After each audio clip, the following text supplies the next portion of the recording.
Over 50 years ago, in a land far from its geographic and cultural roots, one man laid a vision. With the wave of a hand, as a gesture of blessings, he would go on to transform countless lives within North America, a land full of aspirants. Where resources were scarce and haribhakta few, sharing satsang would indeed be a challenge. But this would slowly change through Pramukh Swami Maharaj's zeal and efforts. And so, what would start in one small house in the narrow streets of New York would spread across North America, encompassing the Northeast, Canada, Southeast, Midwest, Southwest, and Western regions of North America. Pramukh Swami Maharaj emerged both as a masterful builder and a skillful orator. Through his constant spiritual guidance via discourses, telephone, and letters, Pramukh Swami Maharaj inspired devotees to fulfill his Guru Yogiji Maharaj's wish of building mandirs in the Western Hemisphere. With Swamishi's guidance, this land that had seemed so distant just half a century ago shined with a new spiritual light. Over the next 6 months, we'll join in celebrating the Satpurusha's profound and widespread impact on each and every one of us. Through the Puja Swamis and devotees who have experienced it firsthand, we'll celebrate Pramukh Swami Maharaj's lasting legacy on North American satsang through a 6-part documentary series.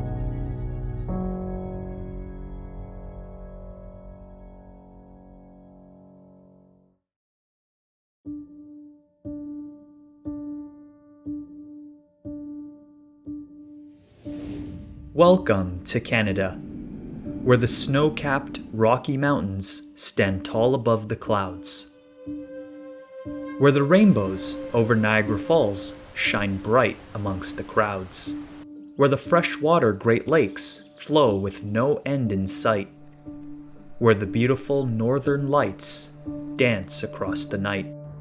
Welcome to Canada, where the beauty of the nature is matched by the diversity, where the progress of the nation is rooted in its history, where people of all cultures and backgrounds stand side to side, where democracy, kindness, and unity are sources of great pride, where these core values sit on the throne. Many call it Canada, but we call it home. But what is a home without its heart? A country without its faith? Character and spirituality are what make any nation great. At the helm of Canada's spirituality, at the center of it all, is the BAPS Sri Swaminarayan Mandir in Toronto that stands ever so tall. A place of paramount peace, a hub for Hindu tradition, where thousands of devotees unite for one common mission: to wholeheartedly serve the community, considering the entire nation as their home, spreading their Guru's message of in the joy of others lies our own. The marvelous traditional mandir opened in 2007, but the story actually started long before, when one great sadhu first graced Canada on July 27, 1974. This great sadhu paved the way for generations to come. He established the vision for what satsang in Canada would become. Pramukh Swami Maharaje ઘણું બધું કર્યું છે. The satsang we see in Canada today is Pramukh Swami Maharaj's divine inspiration. His tireless efforts are the source of the spiritual beauty of this nation.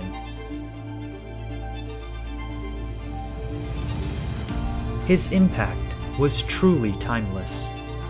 He will forever be our inspiration. Let us commemorate his life and his legacy as we celebrate Pramukh Swami Maharaj's gift to this nation. Today, we tell a tale that will be forever remembered in Canadian history. Pramukh Swami Maharaj has left such an impact on the country of Canada that each of its natural elements continue to tell the story of his life, legacy, work, and qualities. Let us take a look at the impact that Pramukh Swami Maharaj had in pioneering satsang in the country since 1974.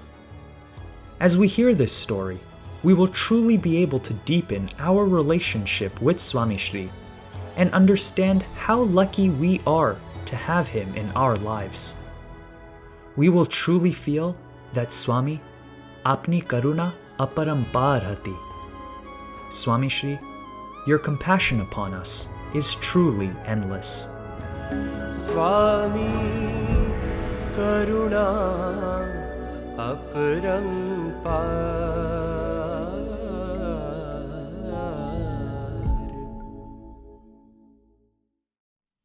Colossal peaks descending as sparkling creeks. In the midst of Canada's natural beauty, the Rocky Mountains stand towering to the bluest of lake waters underneath. These sky-piercing mountains behold breathtaking scenery, attracting many to it. Everyone dreams to reach the summit of a mountain. However, such aspirations are tough to manifest. So, naturally, the elevated, icy-peaked mountains melt and come down to the grounds in the form of a river. These rivers flow throughout the nation, leaving no location untouched, giving everyone it approaches the cool and fresh experience of the mountain summit. Pramukh Swami Maharaj, Akshar Brahm himself, also came from a place far away, impossible to reach on one's own. He descended from Akshardham, living among us, like us, to grant us all the eternal and ultimate happiness of Purushottam Narayan. How are we, mere jeeves, engulfed in the illusions of this world, ever equipped to reach the pinnacle of the mountain on our own? It's impossible. But Swami Shri brought the cooling experience of Akshardham down with him for all who came into his contact to experience. And for this one purpose, to liberate countless from the pains of this world, he traveled constantly. Pramukh Swami Maharaj's Vichran was countless, timeless, and endless. Pramukh Swami Maharaj to Vicharya Ananta Apar.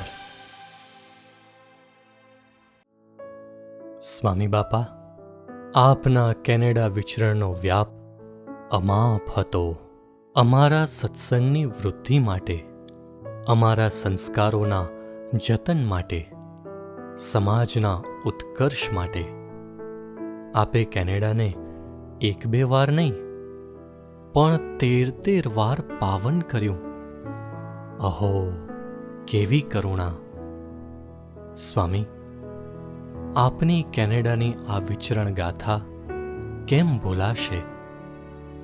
અમને આજે પણ યાદ છે આપના આ વિરાટ વિચરણનો એ પ્રથમ સ્પર્શ.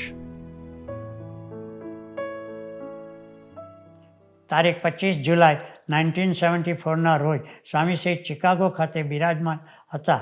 સવારે 5:30 વાગે ઉઠી અને નિત્ય કર્મથી પરવારી સ્વામીશ્રી ત્યાંથી નીકળેલા અને 119 માઇલની મુસાફરી કરી 2 કલાક 40 મિનિટમાં ત્યાંથી સ્વામીશ્રી 180 માઇલ દૂર 4.5 કલાકની મુસાફરી કરી અને એન હાર્બર પધારેલા. એના આરવારમાં સુરેશભાઈ સોમચંદભાઈ પટેલ એમને ત્યાં સ્વામીશ્રીએ સ્નાન કર્યું, આરતી કરી અને પછી ત્યાંથી સ્વામીશ્રી નીકળેલા અને ડેટ્રોઇટના બધા જે ઊંચા ઊંચા મકાનો એના પર સ્વામીશ્રી દર્શન કરતાં કરતાં 60 માઇલની મુસાફરી કરી 1.25 કલાકમાં વિન્ડસર પધારેલા. ઇમિગ્રેશન બધું કરી અને રાત્રે 9:15 વાગે વિન્ડસરની અંદર, વિન્ડસર પણ બોલે છે, વિન્ડસર પણ બોલે છે, એ અનિલભાઈ મોહનભાઈ પટેલના ઘેર પધાર્યા. અનિલભાઈના જે પિતાશ્રી મોહનભાઈ એ દેશમાંથી ખાસ આ પધરામણી કરાવવા માટે આવેલા, મારે ખ્યાલથી એ વર્ષોના વતની હતા અને એ અહીં આગળ આવેલા અને એ સમયમાં પછી અમે અનિલભાઈના ઘેર ગયા. ત્યાં પછી ભજન કીર્તન થયા થોડા અને ત્યાર પછી પૂજ્ય ડૉક્ટર સ્વામીએ પણ વાતો કરી અને ત્યાર પછી સ્વામીશ્રી આશીર્વાદ આપતા કેનેડાની ભૂમિ ઉપર જે સર્વપ્રથમ જે બોલેલા શબ્દો જોઈએ આપણે, અને એમાં એમ બોલ્યા કે ધર્મને માર્ગે ચાલે તે બુદ્ધિવાળા, પરદેશમાં ભલે આવ્યા પણ શાસ્ત્રોનો આદેશ ધ્યાનમાં રાખો, ભગવાન ભજવામાં આપણું ધન કે દેહ ઉપયોગમાં આવે તેમ કરવું. બસ આટલો નાનો ઉપદેશ કેનેડાની ધરતી ઉપર સ્વામી એ વખતે પ્રથમ વખત આપેલો. રાત્રે 11:15 વાગે સ્વામીશ્રીએ વિન્ડસરથી વિદાય લીધી અને બીજા 260 કિલોમીટરની મુસાફરી કરી મધરાતે 3:15 વાગે સ્વામીશ્રી ક્લીવલેન્ડ પધાર્યા. ત્યાં ભક્તો સાથે હળવો વાર્તાલાપ કરી 3:30 વાગે સ્વામીશ્રી આરામમાં પધાર્યા. સ્વામી, માત્ર એક હરિભક્તની લાગણી સાચવવા આપે તે દિવસે સતત 22 કલાકનો પરિશ્રમ ઉઠાવ્યો. ધન્ય છે આપને અને ધન્ય છે આપના એ પ્રથમ સ્પર્શને. આવો દિવ્ય વિચરણનો પ્રવાહ સમયની સાથે વધુ ને વધુ વેગવંતો બની રહ્યો. આપના વિચરણની ગાથા જ્યારે જ્યારે સાંભળીએ છીએ ત્યારે અમારું હૃદય આશ્ચર્ય અને આભારની લાગણીથી છલકાઈ ઉઠે છે. July 27th, 1974 પ્રમુખ સ્વામી મહારાજ સવારે ક્લીવલેન્ડમાં ઠાકોરજીની પૂજા કરી, ત્યાર પછી ઉકાળા પાણી કરીને નીકળ્યા અને 2 પધરામણી ક્લીવલેન્ડના વિસ્તારોમાં કરી અને પેન્સિલ્વેનિયા ક્રોસ કરીને ન્યૂયોર્ક બપોરના પધાર્યા અને ત્યાં ન્યૂયોર્ક સ્ટેટમાં નાયગ્રા ફોલ્સની નજીકમાં સિટી ઓફ ટોનાવાન્ડા અને પછીથી કેનેડાની બોર્ડરમાં એન્ટર થયા અને ત્યાર પછીથી ત્યાં એન્ડ્રુ યુનાઇટેડ ચર્ચમાં એક સ્વાગત સભા રાખી હતી, એમાં પણ પ્રમુખ સ્વામી મહારાજ પધાર્યા. ત્યાંથી લગભગ રાત્રે 10 વાગે પ્રમુખ સ્વામી મહારાજ ત્યાંથી નીકળ્યા અને 12 વાગે ગોલ્ફમાં અને એ પધરામણી કર્યા પછીથી બીજા 30 થી 40 કિલોમીટર કિચનર ડ્રાઈવ કરીને આરામમાં પધાર્યા. સ્વામીશ્રીનો દિવસ ક્લીવલેન્ડમાં સવારે 5:30 વાગે શરૂ થયો હતો. દિવસ દરમિયાન સ્વામીશ્રીએ પધરામણીઓ કરતાં કરતાં 592 કિલોમીટરની મુસાફરી કરી અને આરામમાં પધાર્યા ત્યારે રાતના 2 વાગ્યા હતા. આમ સ્વામીશ્રી 22 કલાક સુધી કાર્યરત રહ્યા હતા. બીજે દિવસે સમયસર જાગી બાપા નિત્ય કર્મક્રિયા કરી પરસોત્તમભાઈને ત્યાં અને મારે ત્યાં પધરામણી કરી ટોરન્ટો જવા નીકળ્યા. અને ટોરન્ટોની અંદર હર્ષદભાઈ શાંતિભાઈ શેઠ એનું ઘર હતું, એમાં સ્વામીનો ઉતારો થયો અને પછી ત્યાંથી પછી સ્વામી 10 વાગે આપણે ત્યાં આગળ બ્રહ્મક્ષત્રિય જે આપણા ધીરુભાઈ એમના ઘેર ગયા. ઘર બહુ મોટું વિશાળ અને હોલ પણ મોટો હતો. એમણે બધા સ્નેહી સંબંધીઓને બધાને બોલાવેલા અને બધી સરસ મજાની સભા જેવું થયું અને બધાને મળ્યા. સાંજે નોર્થ મિન્સ્ટર યુનાઇટેડ ચર્ચની અંદર જાહેર સભા થઈ અને લગભગ 8 વાગ્યાથી પધરામણીઓનો દોર શરૂ થયો કે રાતના 1:30 એટલે 1:30 વાગ્યા સુધી ચાલ્યો અને 29મી જુલાઈના રોજ નિર્જળા ઉપવાસની અંદર પણ સ્વામીએ સવારથી સાંજે મળીને 12 કલાક પધરામણીઓમાં જ કાઢ્યા. પણ આપણે તે વખતનો વિસ્તાર જો જોઈએ ને તો ટોરન્ટો અને કિચનર એરિયા થઈ લગભગ 350 સ્ક્વેર માઇલ કરતાં વધારે વિસ્તારમાં પ્રમુખ સ્વામી મહારાજે ઉપવાસને દિવસે, નિર્જળા ઉપવાસના દિવસે વિચરણ કરી અને હરિભક્તોને લાભ આપેલો. અને આ પધરામણી કેવી હતી કે એક પધરામણી આમ એક શિબિરનું કાર્ય કરે ને એવું આપણને દેખાય.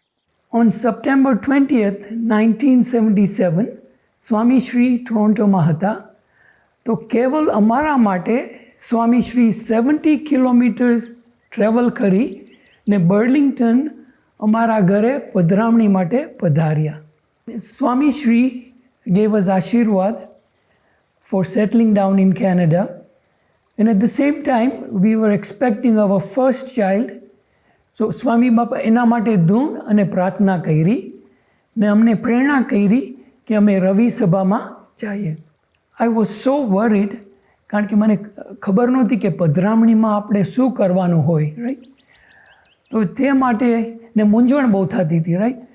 પણ જ્યારે સ્વામીશ્રી પધાર્યા ને ત્યારે સ્વામીશ્રી ગાઈડેડ મી અને made me so comfortable that all our worries disappeared.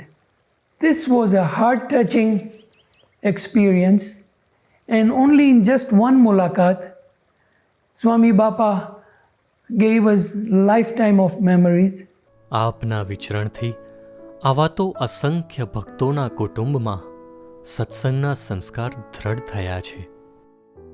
આ સંસ્કાર સિંચન માટે આપે ખૂબ ધીરજ રાખી છે, ખૂબ ભીડો વેઠ્યો છે અને ભોગ આપ્યો છે, જેને યાદ કરતા અમે તમામ હરિભક્તો નતમસ્તક થઈ જઈએ છીએ. ભગવાનજીભાઈને ત્યાં હોસ્પિટલમાં જવા માટે અમે નીકળ્યા. હવે આયોજન એવું હતું કે બાપાએ મને એક બીજી પણ સૂચના આપી હતી કે આપણે રોહિતને ત્યાં પધરામણી કરવી છે. એટલે કારમાં બેસવા માટે વ્યવસ્થા એ કરી હતી કે યુવક મુનિરને મેં એમ વાત કરી હતી કે એની કાર, બાપાની કાર મુનિર જ ચલાવવાનો હતો. એટલે મેં એને વાત કરી હતી કે મારી કારની પાછળ તારે મને ફોલો કરવાનું.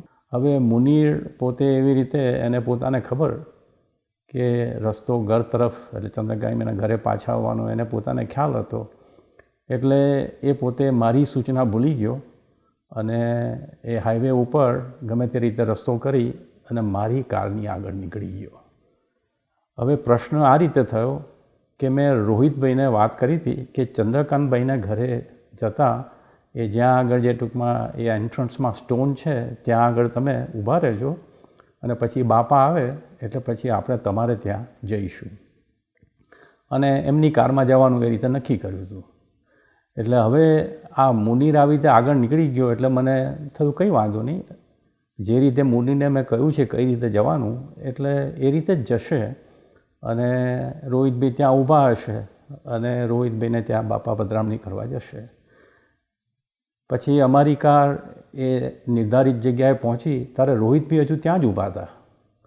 એટલે મેં કહ્યું કે બાપાની કાર આવી કે ના આવી? તો કે હું તો અડધા કલાકથી અહીંયા ઊભો છું પણ બાપાની કાર આવી નથી.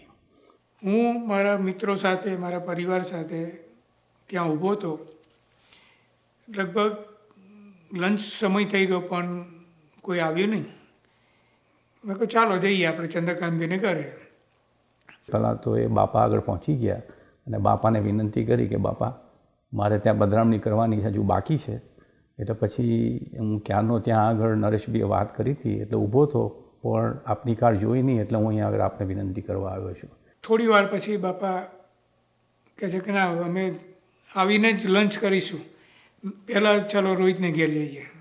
જરા પણ થાકનો કે વિચાર કર્યા વગર, પોતાના શ્વાસનો વિચાર કર્યા વગર અમારા માટે આટલી અપાર કૃપા કરી અને બાપા ફરી સંતોષ સાથે અમારે ઘરે પધરામણી આવ્યા. હરિકૃષ્ણ મહારાજને પધરાવ્યા.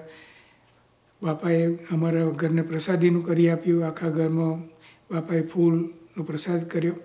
રોહિતભાઈને ઘરે પધરામણી કરી અને સ્વામીશ્રી ચંદ્રકાંતભાઈને ઘરે પાછા આવ્યા અને જમવા બેઠા ત્યારે 2 વાગ્યાનો સમય થયો હતો.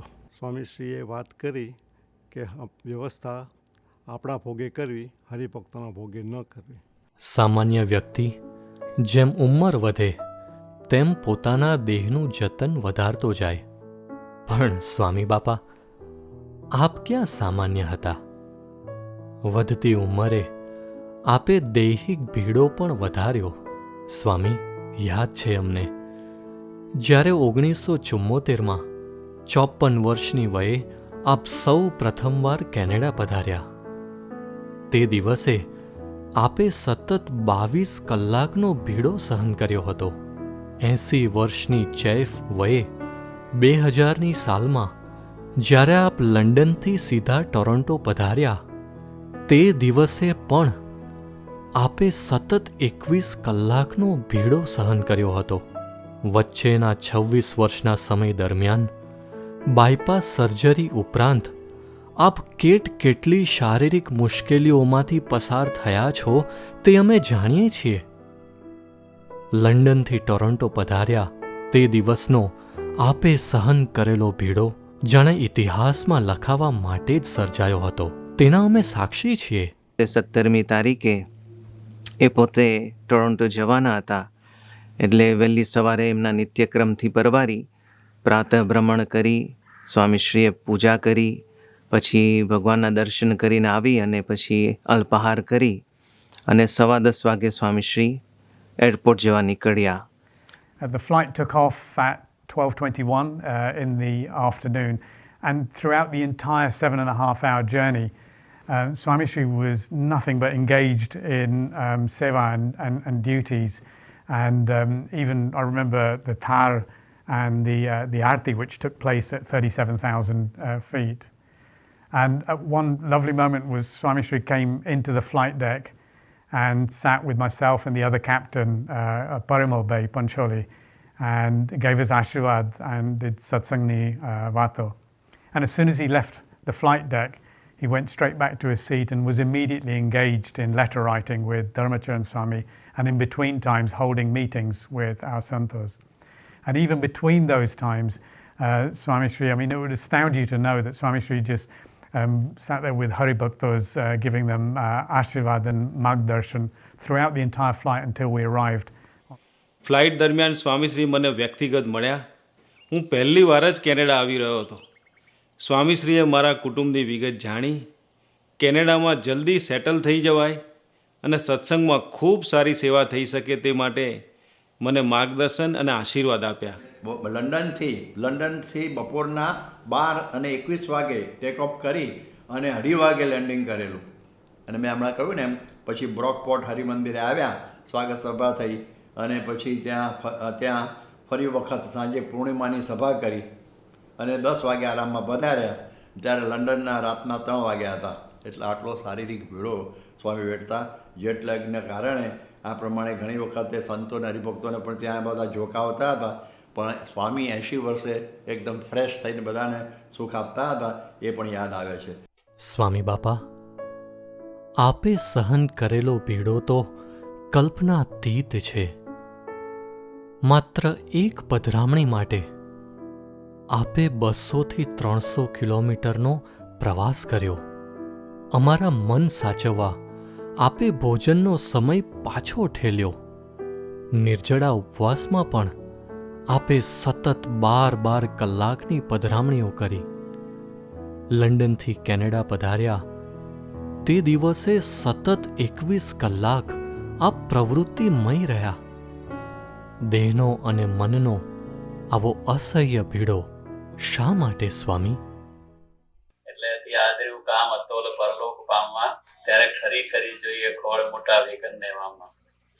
ડિસ્કોન્સમાં લખ્યા જાતી આદર્યું કામ અતોલ. તારે કામ બહુ જ મોટું જ્યારે આદર્યું હોય તેની પછવાડે કેટલો બધો શ્રમ લેવો પડે, કેટલી બધી મહેનત લેવી પડે, કેટલું બધું કાર્ય કરવું પડે. મોટું કામ જ્યારે આદર્યું હોય ત્યારે બહુ જ વિશાળ રીતે બધું કામ કરવું પડે, ઘણા માણસોની પણ જરૂર પડે, આપણે પણ બહુ વધારે એમાં બધો ભોગ આપવો પડે. એટલે એ રીતે આ તો અક્ષરધામમાં જવાની વાત છે. આપણે તેટલું મોટું આદર્યું કામ. પશ્ચિમની આ ભોગભૂમિ ઉપર ચારિત્રવાન સમાજ ઊભો કરવાનું એક જબરજસ્ત કાર્ય સ્વામીશ્રીએ ઉપાડ્યું હતું, અને તે માટે એક વ્યક્તિને ઘરે પહોંચી તેઓને સદાચારના માર્ગે વાળ્યા, વળી અધ્યાત્મ ચેતના પ્રગટાવી અને દરેકનો હાથ પકડીને ભગવાન પાસે લઈ ગયા. સ્વામીશ્રીનું જીવનસૂત્ર રહ્યું છે બીજાના ભલામાં આપણું ભલું. આમ સર્વ જીવના કલ્યાણની એક વિશાળ ભાવના પણ તેઓના વિચરણનો એક મુખ્ય હેતુ રહ્યો છે. 8 વાગે રાત્રે નાયગ્રા ફોલ્સ ઉપર પધાર્યા હતા અને ત્યાં 186 ફૂટની ઊંચાઈથી ભુડાની નાના આકારમાં આવી રીતે નાયગ્રાનો ફોલ્સ એ પડે છે. અને દૂરબીન હતું ત્યાં, હજી પણ છે. એટલે દૂરબીનમાંથી પછી જોવા માંડ્યા અને નાયગરાના જળની સ્વચ્છતા પવિત્રતા એનો સંબંધ કરાવવા સ્વામી શું કરેલું, વરતાલ, ગોંડણ અને ગઢડાથી પોતાની સાથે પુષ્પો રાખેલા, પુષ્પો લઈને આવેલા. એ પહેલાં નાખે તો ઉડી જાય પવનથી, પછી કાગળમાં નાખીને ગોટો બનાવી અને પછી એક કઠેડો હતો ને, હજી પણ તમને ખબર યાદ જાઓ તો યાદ કરજો, એ કઠેડાના આમ એક પગ આ બાજુ અને બીજો પગ કઠેડાની પેલી બાજુ એમ બરાબર વચ્ચે કરી અને નાખ્યો બરાબર પુષ્પનો ગોટો કે ઠેઠ પાણીમાં જઈને પડ્યો. એટલે જળ પ્રવાહને પણ આ પ્રમાણે પવિત્ર કર્યો. હવે એ પાણી જ્યાં જ્યાં જશે ત્યાં બધાને આ સંસ્કાર લાગશે. સ્વામી બાપાએ પ્રસાદીના પુષ્પો નાયગ્રામાં પધરાવીને આખું કેનેડા રંગવું છે એ ગુણાતીત સંકલ્પના બીજ રોપ્યા. આજે કેનેડા સત્સંગ મંડળનો જે અદ્ભુત વિકાસ થઈ રહ્યો છે એના પાયામાં પ્રમુખ સ્વામી મહારાજનું દૂરંદેશીપણું, પ્રોત્સાહન અને માર્ગદર્શન રહ્યા છે. સ્વામી શ્રી 1974ની યાત્રા દરમિયાન નાનકડી લગભગ 20 હરિભક્તોની સભાની શરૂઆત થઈ. ત્યારબાદ 1977માં બાપા પધાર્યા, હિન્દુ મિશનની સ્થાપના કરી. વળી 77-78માં ટોરોન્ટો ખાતે ફરતી રવિ સભા અને બાળ મંડળની શરૂઆત થઈ હતી અને સંયુક્ત પ્રવૃત્તિ સાથે મહિલા પ્રવૃત્તિનો વિકાસ થાય તે માટે બાપાએ વખતે વખતે પ્રેરણા આપી હતી. મંદિરના નાણાકીય વ્યવહારમાં પ્રમાણિકતા જળવાય તેમજ ઠાકોરજીના પૈસાનો વ્યય ન થાય તે માટે પ્રમુખ સ્વામી મહારાજે સતત માર્ગદર્શન પૂરું પાડ્યું છે. 1996માં જમીનની પસંદગી કરવાની હતી, 2000ની સાલમાં શિલાન્યાસ મહોત્સવ હતો, 2004માં હવેલીનું ઉદ્ઘાટન હતું તથા 2007માં પોતાના સ્વહસ્તે મૂર્તિ પ્રતિષ્ઠા કરી સુંદર કલાત્મક મંદિરની ભેટ આપી. આ તમામ આયોજનમાં પ્રમુખ સ્વામી મહારાજના સલાહ, સૂચન તથા દિવ્ય પ્રેરણા સતત મળતા રહ્યા છે. સરિતા પોતાના ઉદ્ગમ સ્થાનથી નીકળી સાગરને મળે ત્યારે માર્ગમાં આવતા સૌ શહેરો નગરોને સમૃદ્ધ કરતી જાય, પરંતુ બે કાંઠાની વચ્ચે રહીને, તેના બંધનમાં રહીને. તેમ સ્વામી બાપા આપે વેગવંતું વિચરણ તો કર્યું, પણ શ્રીજી મહારાજે બાંધેલ સાધુતાની મર્યાદામાં રહીને. 22 સપ્ટેમ્બર 1977 બાપાની કેનેડાની ધર્મયાત્રાનો છેલ્લો દિવસ હતો. તે દિવસે બાપાને ઠાકોરી જમાડવાનો કાર્યક્રમ નરસિંહભાઈને ત્યાં રાખવામાં આવ્યો હતો. નરસિંહભાઈ તો બહુ પ્રેમી હરિભક્ત, એમની એવી ઈચ્છા કે બાપાને આપણે એવા સારાબેના વાસણોમાં જમાડવા. સારાબેની થાળી વાડકીઓ બધા લઈ આવ્યા અને તૈયારી કરી અને એમને પોતે એમ હતું કે બાપા પ્રેમવશ થઈ અને આજે તો જમશે. અને એમનું નાનું એપાર્ટમેન્ટ એટલે કે બધાને એટલા બધાને બોલાવ્યા પણ ન હતા, એટલે એમને એમ થયું કે ઘર મેળે એવી રીતે આ પતી જાય અને બાપા જમે અને એવા પ્રસાદીના પાત્રો કેનેડાને પ્રસાદી તરીકે મળે. બાપા જમવા બેઠા એટલે તરત જ એ બધા વાસણો એક બાજુ હડસેલી અને પથ્થરમાં જમ્યા. નરસિંહજીએ પોતે દૂર રહીને બાપાને આગ્રહ કર્યો કે બાપા આમાં જમો તો અમારે કેનેડાના પ્રસાદીના વાસણો થાય અને અમારા માટે સ્મૃતિ થાય. ત્યારે એ પોતે સહેજે બોલ્યા કે શ્રીજી મહારાજે નિયમ આપ્યો કે સંતોએ પથ્થરમાં જમવું, વાસણમાં ન જમાય, એ નિર્ણય એમણે પોતે ત્યાં આગળ બહુ ભારપૂર્વક એ રીતે વ્યક્ત કરી અને પથ્થરમાં જ જમ્યા. સ્વામી બાપા દેશથી દૂર કેનેડાના એક સામાન્ય અપાર્ટમેન્ટમાં માત્ર 3-4 હરિભક્તોની વચ્ચે શ્રીજી મહારાજે આપેલ એક નાનકડી આજ્ઞામાં પણ આપે બાંધછોડ ન કરી અને અમને વિદેશની ભૂમિ પર નિયમો પાળવાનું બળ અને પ્રેરણા આપ્યા. 1977માં પ્રમુખ સ્વામી મહારાજ સંત મંડળ સાથે ટોરોન્ટો પધાર્યા હતા અને એમના સ્વાગત નિમિત્તે નગરયાત્રાનું આયોજન કર્યું હતું. નગરયાત્રા જેવી પૂરી થઈ અને નાથન ફિલિપ સ્ક્વેર આગળ આવ્યા ત્યારે સ્વામીજી જ્યારે મેન્ડોમાંથી નીચે ઉતરતા હતા ત્યારે ઘણા ભક્તોએ સ્વામીને વિનંતી કરતા કહ્યું આનંદમાં આવીને કે સ્વામીજી કંઈક પ્રસાદી આપો. એટલે સ્વામીના હૃદયમાં જે શબ્દો હતા એ સહેજે સરી પડ્યા કે ભગવાન અને સંતને હૃદયમાં રાખવાના એ જ પ્રસાદી. 8 વાગે રાત્રે નાયગ્રા ફોલ્સ ઉપર પધાર્યા હતા અને પછી સ્વામીશ્રી એ બધા ઉપર દ્રષ્ટિ કરી. પછી સ્વામી કહે ચાલો હવે આપણે ભજન કરીએ એમ કહીને પછી સ્વામીશ્રી ત્યાં બાજુમાં જ મેદાન હતું, એ મેદાનમાં ઘાસ ઉપર સ્વામીશ્રી બિરાજા જતા હતા. એટલે મહેન્દ્રભાઈ બેરિસ્ટરે પોતાનો રૂમાલ એ ત્યાં પાથર્યો. એટલે સ્વામીશ્રી એ રૂમાલ પર પોતે ન બેઠા પણ એના ઉપર હરિકૃષ્ણ મહારાજને પધરાવવા કહ્યું. આવી રીતે સ્વામીશ્રી હરિકૃષ્ણ મહારાજ પ્રત્યે પોતાની દાસત્વ ભક્તિ એ બતાવી હતી. બાપા પછી જ્યારે ટોરન્ટો મંદિર આવ્યા ત્યારે એમને વધારવા માટે ઉત્સાહમાં મેં એમને જેવા બાપા મેઇન ડોર પર આવ્યા અને અંદર આવ્યા ફોયરમાં, એવું જ મેં આરતી ઉતારવાની બાપાની શરૂ કરી. એટલે બાપાએ તરત જ 1-2 વાર ઇશારો કર્યો કે આ બાજુ. તો હું સમજ્યો નહીં ને મેં ચાલુ રાખી. એટલે તરત બાપાએ સેવક સંત પાસેથી ઠાકોરજી લઈ અને પોતાના હાથમાં રાખ્યા અને પછી આરતી પૂર્ણ કરી. સ્વામી બાપા, આપે પોતાના માન સન્માનના ભોગે પણ ઠાકોરજીની મર્યાદા સાચવવી એ અમને આપના વર્તન દ્વારા શીખવાડ્યું છે. 5-25 હરિભક્તો સાથે આપ નાયગ્રા પાર્કમાં બેઠા હો, વિશાળ જનમેદની વચ્ચે સભામાં હો કે કેનેડાની પાર્લામેન્ટમાં દેશ નેતાઓની વચ્ચે આપનું સન્માન થતું હોય, આપે હંમેશા ઠાકોરજીને જ આગળ રાખ્યા છે.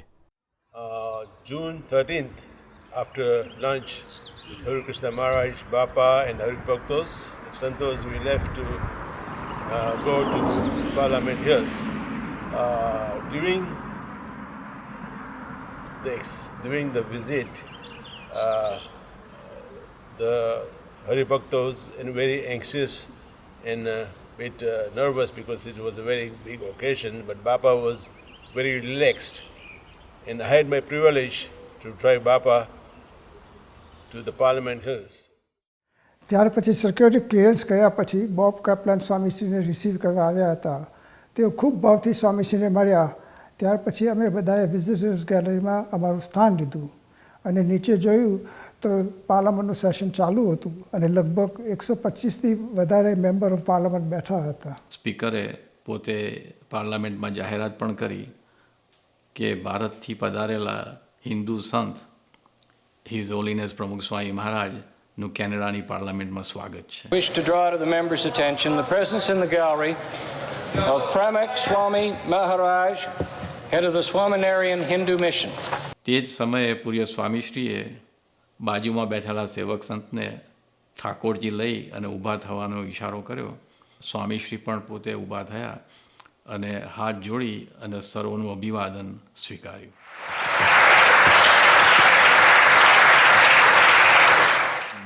એમના મનમાં ભક્તિ છે ઠાકોરજીની કે જે કંઈ સન્માન કે માન એ બધું ભગવાનનું છે, માટે સૌથી પહેલાં ભગવાનને આગળ રાખવા અને પછી આપણે ઊભા થવું.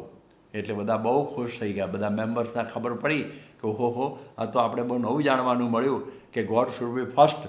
હા સ્વામી બાપા, આપે જીવનમાં કાયમ ભગવાનને જ આગળ રાખ્યા છે.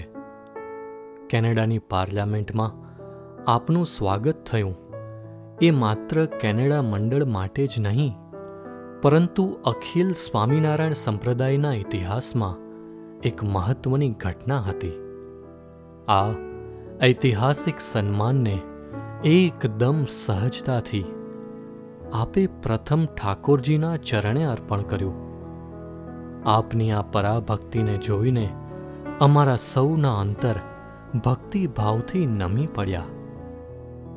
દેશ વિદેશમાં બધે જ સત્સંગનો જે વિકાસ થયો છે તેના મૂળમાં સ્વામી બાપા આપની સાધુતા જ છે.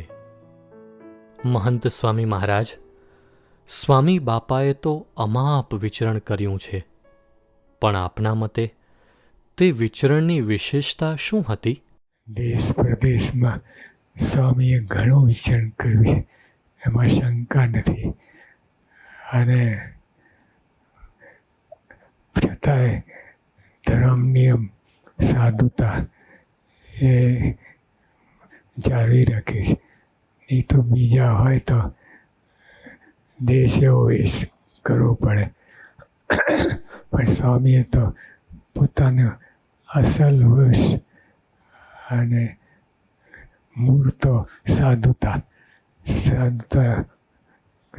એમ ક્યારેય ઊંચે સ્વાદે વાત કરી નથી અને સહન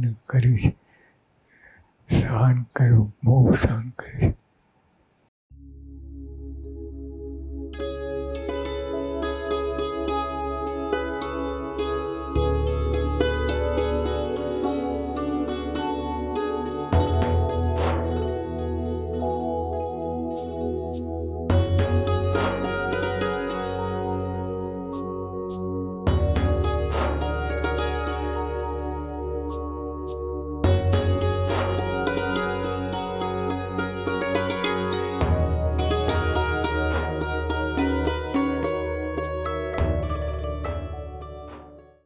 હે સ્વામી બાપા, આપ અતિ મહાન શિખર સમાન અને અમે અતિ અલ્પ રજકણ સમાન.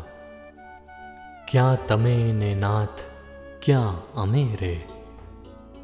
આપ સાક્ષાત અક્ષર બ્રહ્મ અને અમે સાવ સામાન્ય જીવ, છતાં આપનો મેળાપ થયો કેવળ આપની કૃપા અને કરુણા.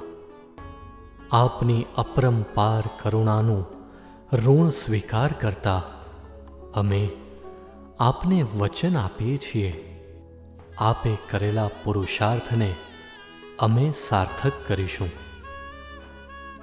ભોગ વિલાસના વાતાવરણ વચ્ચે પણ અમે સત્સંગના સંસ્કાર સાચવીશું.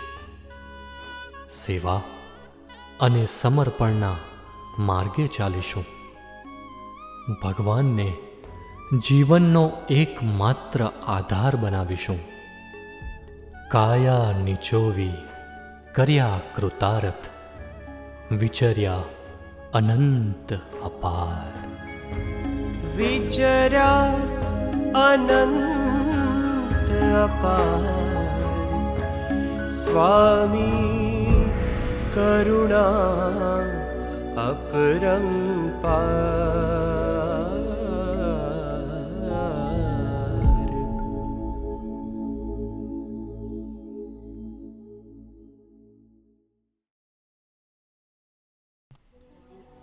The breathtaking, world-renowned Niagara Falls. Magnificent clear waters flow off the crescent-shaped cliff with such great power.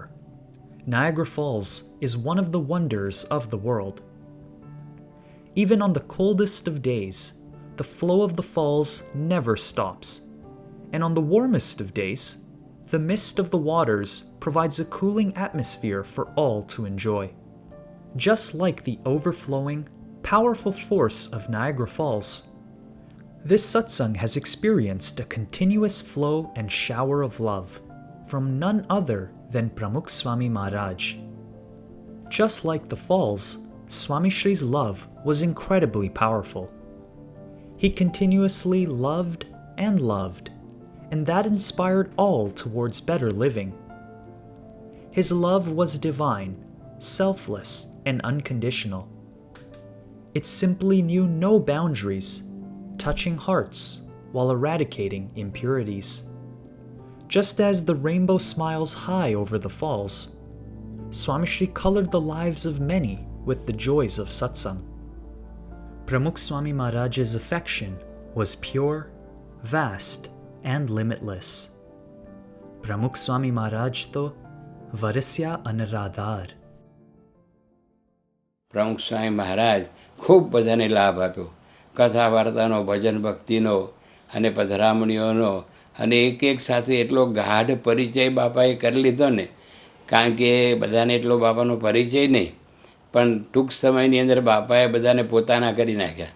એ બાપાની વિશેષતા હતી કે ગમે તેઓ મુમુક્ષુ હોય પણ આ ટૂંક સમયમાં જ બાપા એટલું બધું હેત કરે, અને એમનું વાત્સલ્ય કેવું, કોઈ જાતનો સ્વાર્થ નહીં, નિર્દોષ વાત્સલ્ય.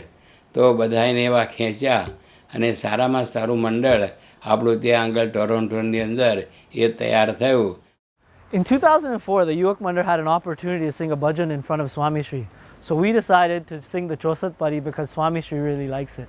So throughout the week, we practiced as much as we could. And we were told that Swami Shri wouldn't be interacting with us because he was walking on the treadmill. And so the day arrived, we were sitting in front of Swami Shri and he looked at all of us and we sang the Chosat Padi. And while we were singing, we can see that Swami Shri was enjoying it. As soon as we were done, he said, "You sang really well." But then he quickly questioned, "Did you understand the words?" And some of us said we understood a little bit. Some of us said we didn't understand anything. And so he quickly turned to the sadhu next to him and he said, "You need to make sure they understand what they sang." The walk was finished. We sat back and we did a goshti on the Chosat Padi.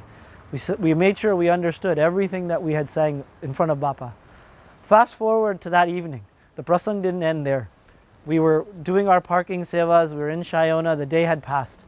And so we would always meet Bapa just before he would go to bed. He would open his utaro door and he would, play with us, laugh with us, but this time was different. He opened the door and he recognized the Yuvak Mandal was standing in front of him again. And he quickly realized it was the same Yuvak Mandal that didn't understand what they sang in the afternoon. So he asked us, "Do you understand now what you sang to me in the afternoon?" And we said, "Now we understood, Bapa." We explained to him. We sat back, we did a goshti. We understand what it meant. And so he told us again, he said, "It's not good enough to just do it.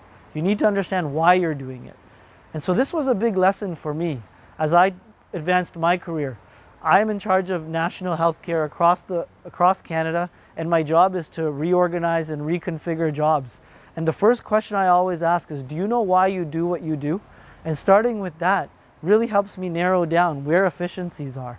Bapa gave us a leadership lesson in 2 minutes that takes volumes of books to read. And it's really helped me in my career progression. And here I am today as a heart surgeon. Really, Bapa's influence is on multiple levels. And it's hard to describe it in words sometimes. But I think what's important is that he built character in people like me.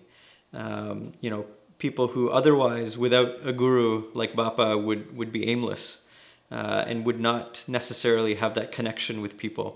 And in what I do, connection with individuals and families is very important. I have to be able to understand patients and their perspectives and their stresses. And I can tell you, when I grew up, I watched Bapa heal so many people with his words. And he did not discriminate. He treated everyone with love, with selflessness, and really live the credo, "In the joy of others lies our own." And that's the way I try to live my life, through his example.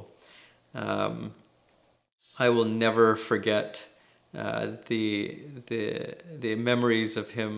I will never forget the character he instilled in me. 1996 Swami Shri ટોરોન્ટોમાં નાસ્તો કરતા હતા અને ભાર્ગવભાઈ દિલીપભાઈ પટેલ એ વખતે બાળક તરીકે હતા અને એમને સ્વામીશ્રી સમક્ષ હરિલામૃતનું નિરૂપણ કર્યું હતું. અને પછી બધા બાળકો વારા પરથી ઊભા થઈને બધા બાળકો કિશોરો અમે બેઠા હતા અને બાળકો ઊભા થઈને નિયમ લે અને પાછા બેસી જાય. એટલે એક બાળક ઊભા થયા અને કીધું કે એકાદશી કરીશ. અને પછી બીજા બાળક ઊભા થઈને કીધું કે માતા પિતાને પગે લાગીશ. એટલે બાપાએ પૂછ્યું કે ટીવીનું ના આવ્યું. એટલે પછી એક બાળક ઊભો થઈને કીધું કે ટીવીમાં એકલા સ્પોર્ટ્સ જોઈશ. અને પછી બીજા બાળકે કીધું કે હું ચ્યુઇંગ ગમ નહીં ખાઉં. એટલે પછી સ્વામીશ્રીએ પકડી લીધું ને કીધું કે તારે જ નહીં પણ બધાએ કાઢી નાખવી. એટલે પછી ભાર્ગવનો નાનો ભાઈ રોનકભાઈ એમને એ ઊભા થઈને કીધું કે હું ગમ નહીં ખાઉં, કારણ કે ચ્યુઇંગ ગમ ને ગમ પણ કહે. એટલે પછી સ્વામીશ્રી હસવા લાગ્યા અને સ્વામીશ્રી કે ગમ તો ખાવી, અમે તો બધાને જ કહીએ છીએ કે ગમ ખાના ઓર કમ ખાના. તો એ વખતે તો બહુ સમજાયું નહોતું. એટલે પછી સ્વામીશ્રી સમજાવવા લાગ્યા. સ્વામીશ્રી કહે કે ગમ એટલે, અને એક સંત પછી બોલ્યા ટોલરન્સ. અને પછી બાપા સમજાવવા લાગ્યા અમને સાદી સરળ ભાષામાં. એમને કીધું કે સહન કરવું, કોઈ મારે કે કોઈ કહી જાય તો સ્વામિનારાયણ સ્વામિનારાયણ કરવું, સહન કરવું, એનું જ નામ ગમ ખાવી. અને પછી સ્વામીશ્રી કે પણ પહેલી ગમ નહીં ખાવાની. તો આવી રીતે સાહજિક રીતે જે ઊંડો આધ્યાત્મિક બોધ નાના બાળકો કિશોરો જે કંઈ સમજતા નહોતા એમને સ્વામીશ્રીએ આવી રીતે અમને એ ઊંડા પાઠ સાહજિક રીતે હસતા હસતા રમતા રમતા શીખવાડી દીધેલા. પરદેશમાં જન્મેલા આ યુવાનો જેમને ગુજરાતી સમજાય નહીં અને આપણે અંગ્રેજી ફાવે નહીં, છતાં આપનું પ્રેમાળ માર્ગદર્શન યુવાનોને સફળતાના માર્ગે દોરી જતું. ઘણાને આશ્ચર્ય થાય, શું આ શક્ય છે? હા, અમે કેટલાય પ્રસંગે અનુભવ્યું છે કે એ ખરેખર શક્ય છે. ભારતીય હોય કે ના હોય, આપના પ્રેમને ભાષાના કોઈ બંધન નડ્યા જ નથી, કારણ કે આપનો પ્રેમ દિવ્ય અને નિસ્વાર્થ હતો, જે સામાન્ય માનવીમાં પણ અસામાન્ય શક્તિનો સંચાર કરી શકતો, દુર્ગુણો અને વ્યસનો પર વિજય મેળવી જીવનમાં સાર્થકતાનો અનુભવ કરાવી શકતો.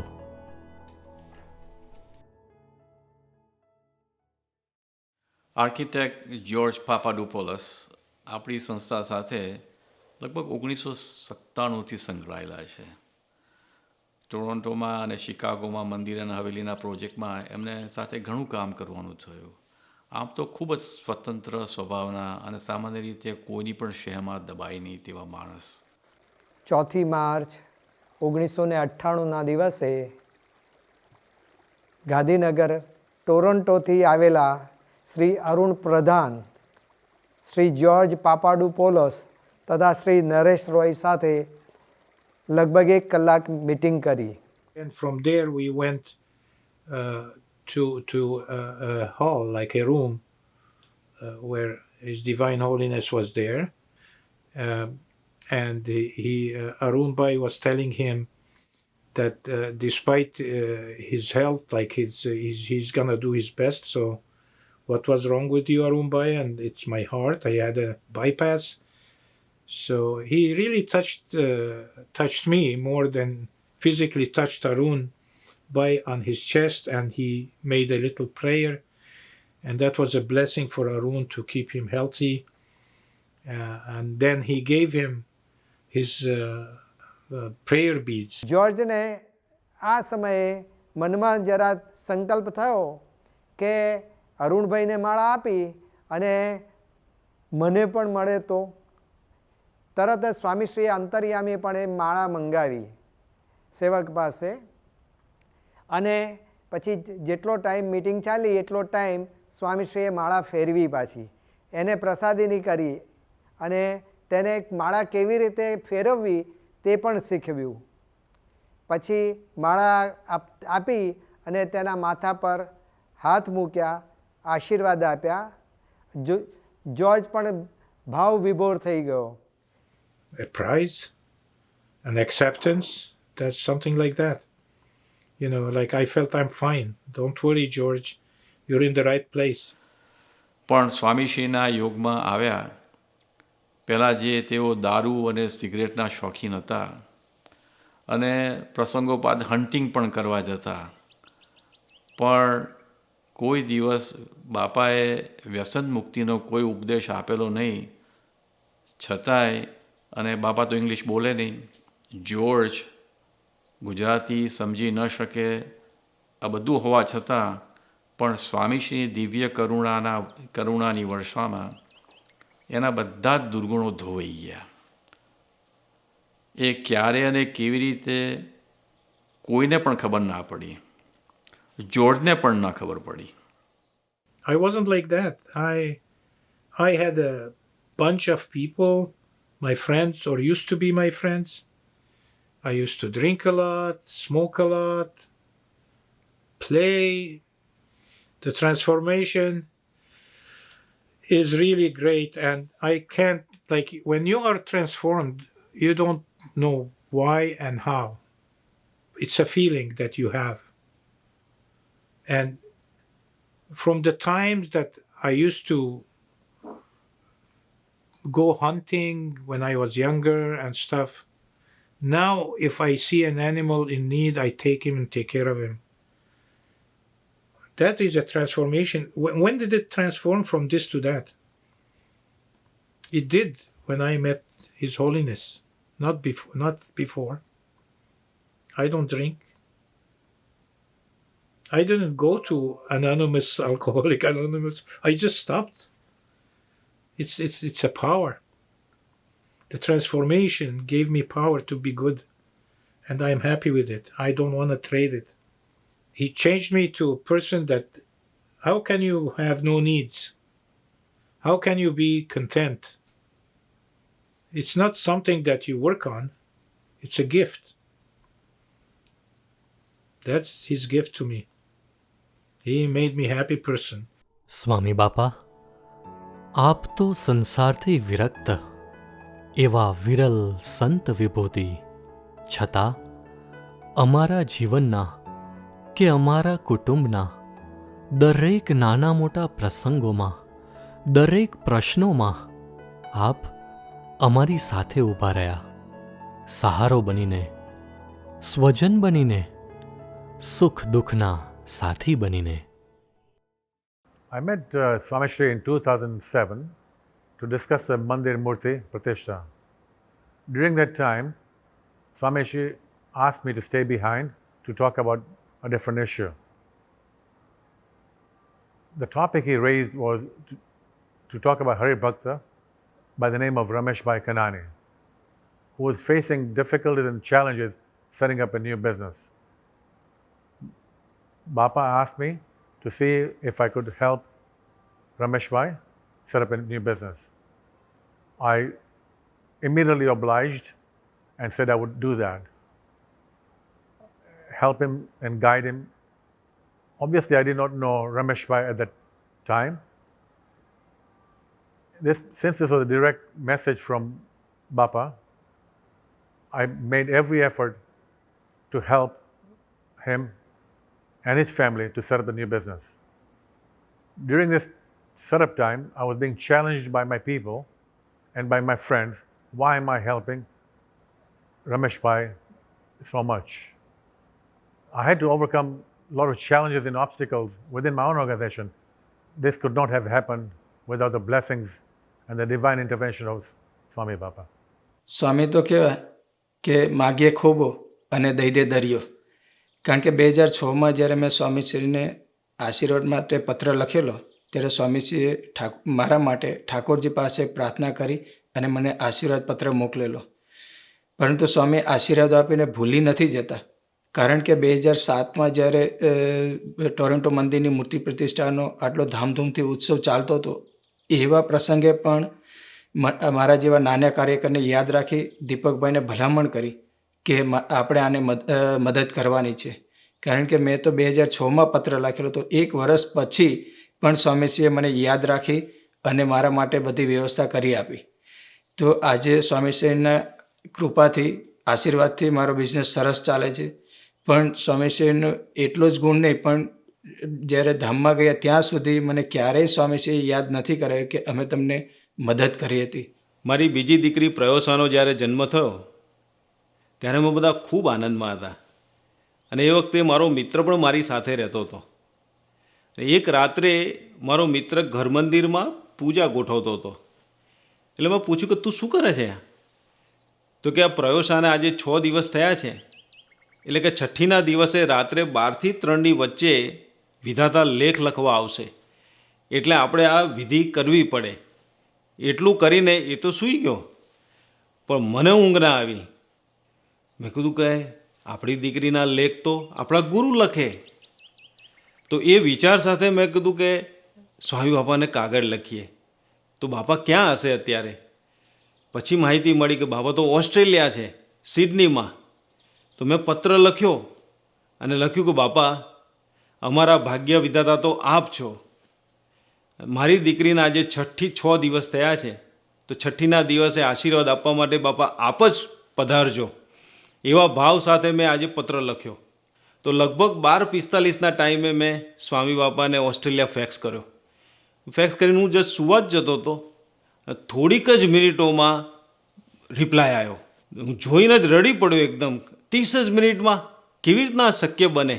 આ ફેક્સ કેટલા વાગે ત્યાં પહોંચ્યો હશે, પૂજ્ય ધર્મચરણ સ્વામી બાપા આગળ લઈ ગયા હશે, સ્વામી બાપા વાંચી એનો જવાબ લખ્યો હશે, સહી કરી અંદર, તો આ પત્ર 30 જ મિનિટમાં કેવી રીતના શક્ય બને? એ વખતે બપોરના 2 વાગ્યા હતા ઓસ્ટ્રેલિયાની અંદર, સિડનીમાં, સ્વામી બાપાનો આરામનો ટાઈમ.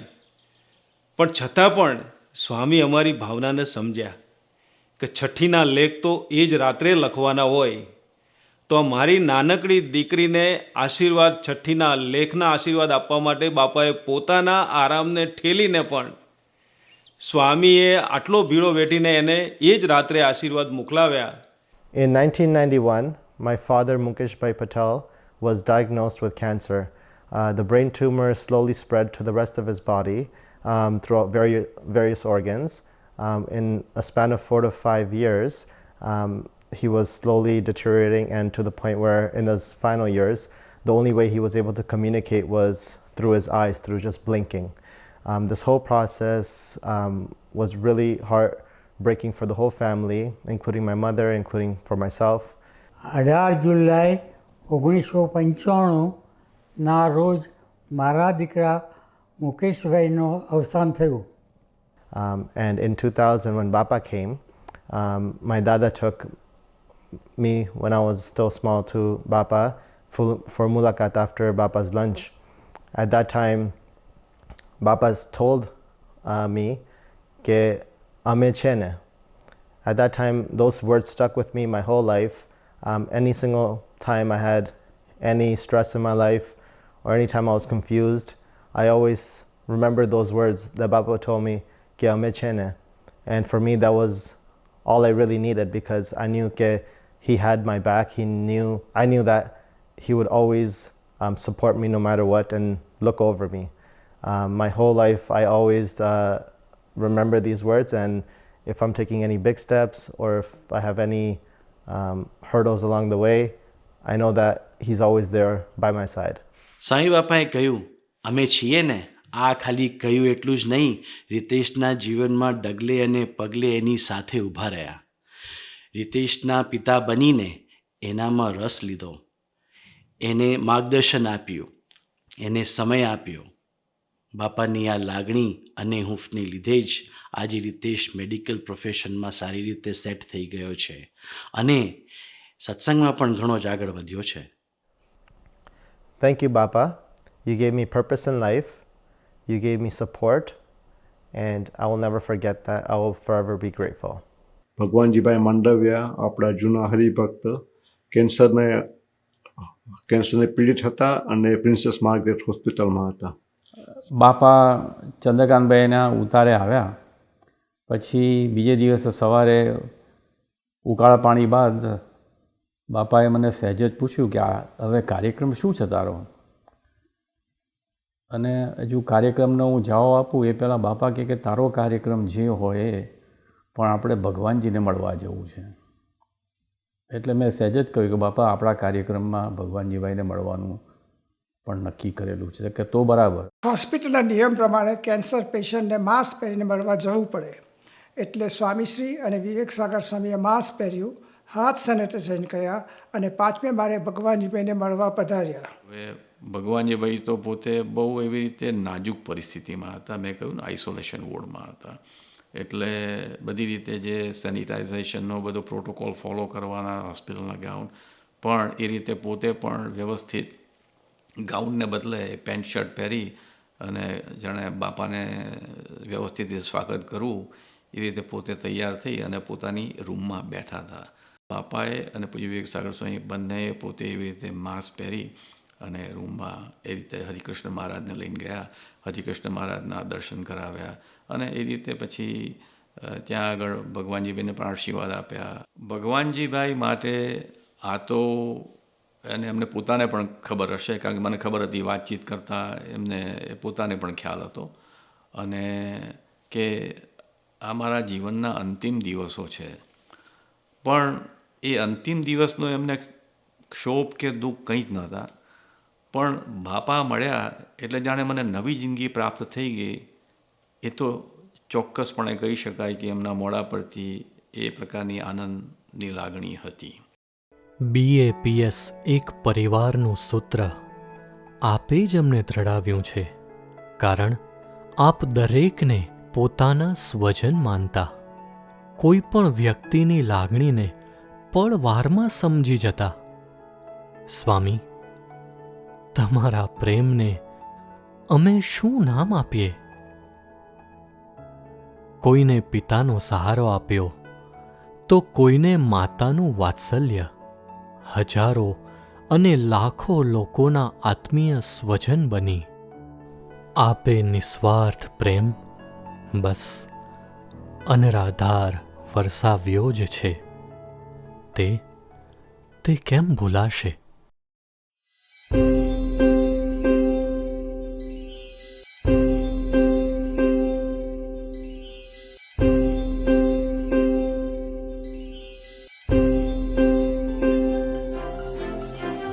सौ जननी ना हेत लाजे, सौ जननी ना हेत लाजे, ओ स्वामी, ओ स्वामी, ओ स्वामी, ओ स्वामी. ते तो શું નથી કર્યું આમ કાજે, તે તો શું નથી કર્યું આમ કાજે, સઘળું ન્યોછાવર કરી દીધું આમ કાજે. ઓ સ્વામી, ઓ સ્વામી, ઓ સ્વામી. મહંત સ્વામી મહારાજ, સ્વામી બાપા હરિભક્તોને ખૂબ સાચવતા અને અનહદ પ્રેમ વરસાવતા. તેનું શું કારણ હતું? એક જ કારણ કે બધા પાસે આવે અને જો કોઈ ટોકે વાળે તો કોઈ પાસે ના આવે. એટલે હેત યોગી આપા શાસ્ત્રીમાં બધા આવી રીતે વર્ત્યા છે. એટલે તે કરીને બધા પાસે આવે, વાત સાંભળે, વિશ્વાસ આવે અને પછી આગળ વાત ચાલે. તો કલ્યાણ માટે, પોતાનું કલ્યાણ થાય એ માટે એમનું કરુણા દ્રષ્ટિ હતી.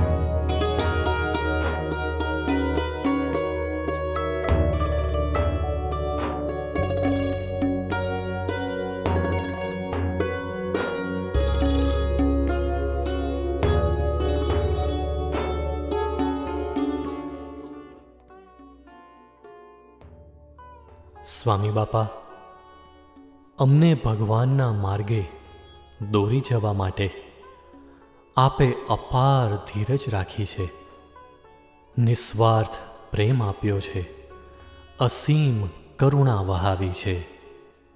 અમે આપના આદર્શ શિષ્ય બનીને આપના પ્રેમને સાર્થક કરીશું. અમે વ્યસન મુક્ત જીવન જીવીશું. આપના સથવારે, આપના બળે સદાય આનંદમાં રહીશું. બીજાનું ભલું કરવાના નિસ્વાર્થ ભાવ સાથે સેવા કરીશું. વરસ્યા અનંત અપાર, સ્વામી કરુણા અપરંપાર.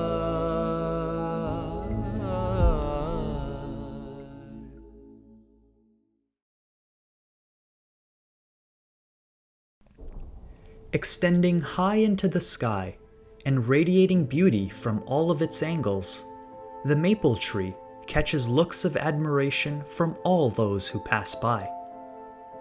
Its vibrant colors, the sweet maple sap, and beautiful standing figure make it the national tree of Canada. Its selfless nature bestows many gifts to its surroundings and mankind at large. Pramukh Swami Maharaj's life exemplified even greater sentiments of giving without a desire for anything in return. Swami Shri gave his everything and beyond to Canada in many different ways. His biggest and most valuable gift to Canada is the BAPS Sri Swaminarayan Mandir in Toronto, which serves as a venue for community and devotion. This gift gave a new purpose to life for Canadians. It formed a foundation for identity and, most importantly, continues to bring everlasting peace to many. Pramukh Swami Maharaj applied great efforts to make this mandir. Pramukh Swami Maharaj made day and night one to gift us this mandir. This treasured gift has now inspired the growth of satsang across the country. This mandir is Pramukh Swami Maharaj's legacy, a place of learning, a place of worship, and a place that many call home. Pramukh Swami Maharaj's gift is borderless, priceless, and ageless. It is truly a gift that keeps giving. Pramukh Swami Maharaj, Tamara na bhuliye upakar.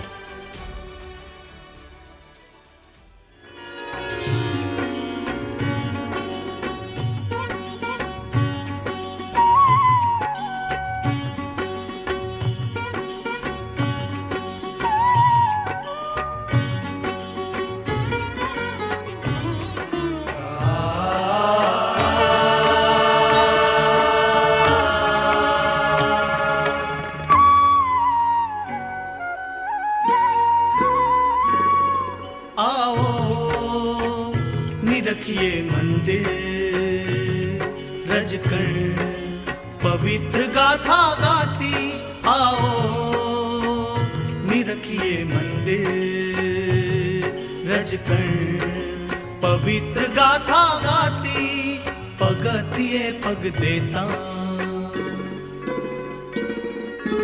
पगतिए पग देता अंतर उर्मियों उभराती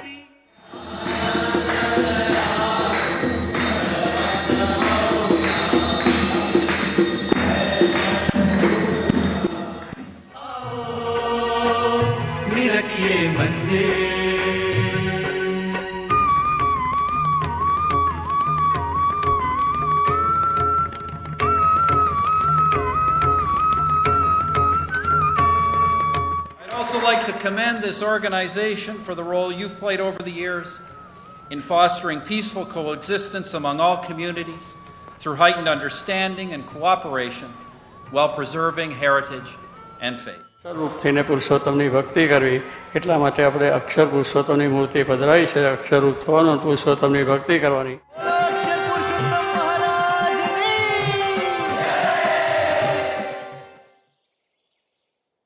ઓગણીસો 74માં ન્યૂયોર્કમાં મૂર્તિ પ્રતિષ્ઠાની તૈયારી કર્યા બાદ Swamishri Canada પધાર્યા.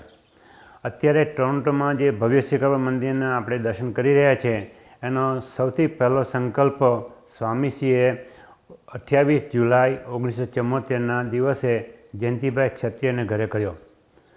ગણતરીના હરિભક્તોની વચ્ચે અને નાનકડી સભામાં સ્વામીશ્રીએ આશીર્વાદ આપતા કહ્યું, ન્યૂયોર્કમાં મંદિર થઈ ગયું, અહીં ટોરન્ટોમાં ભવ્ય મંદિર થશે.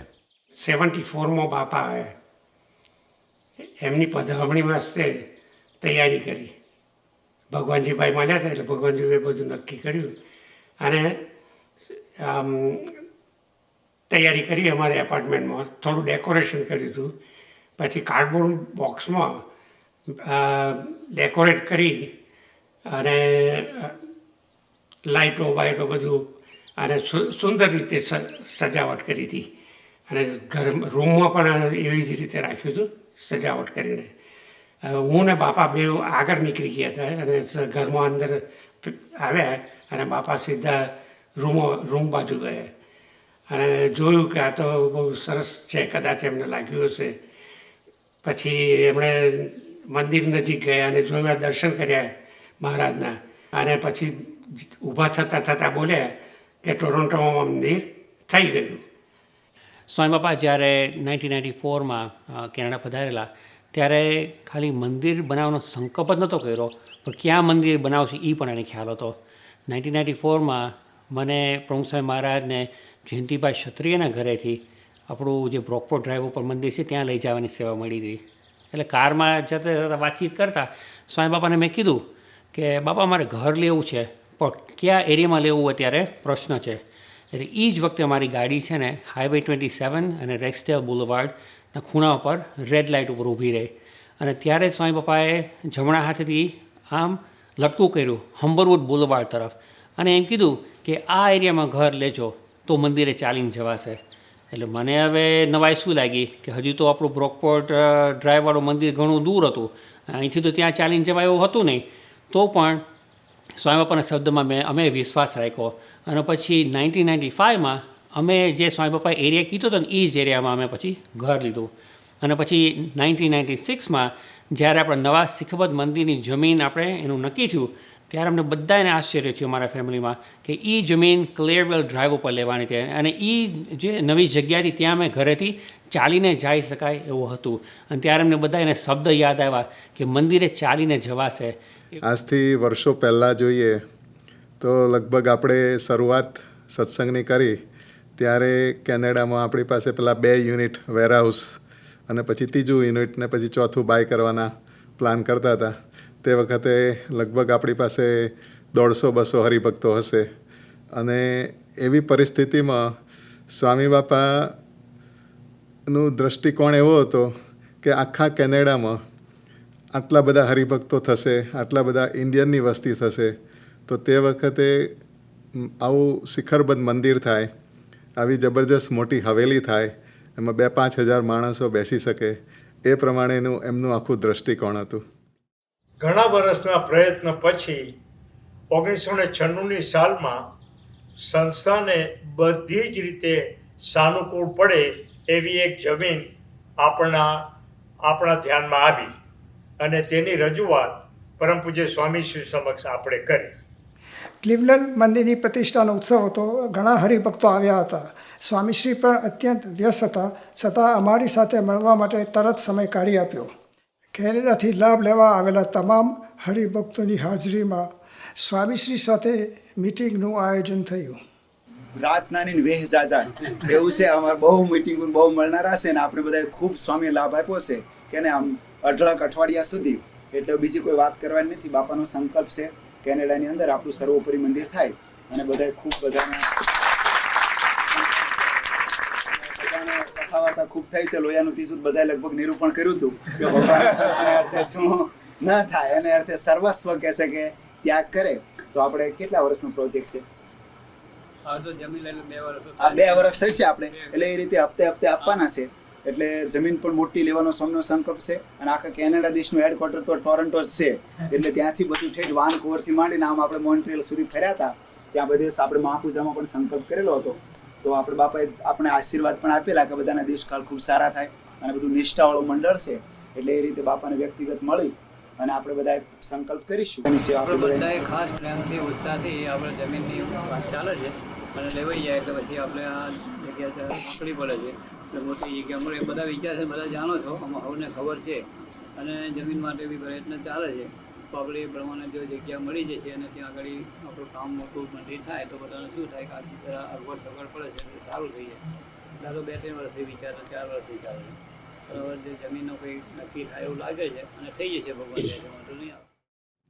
અમને પણ જવાબદારી અમેરિકાના બધા મંદિરોની બાંધકામની ને બધી સંભાળતા હતા, પણ અમને પણ આવો કોઈ વિચાર કે એવો ખ્યાલ નહોતો.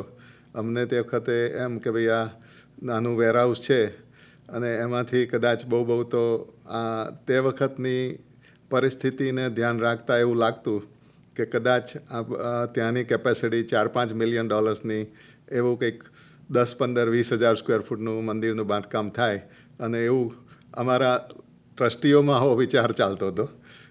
જમીન તો બધી જ રીતે અનુકૂળ હતી, પરંતુ માર્કેટ પ્રાઇસ આપવા માટે સંસ્થા માટે તે અઘરું હતું.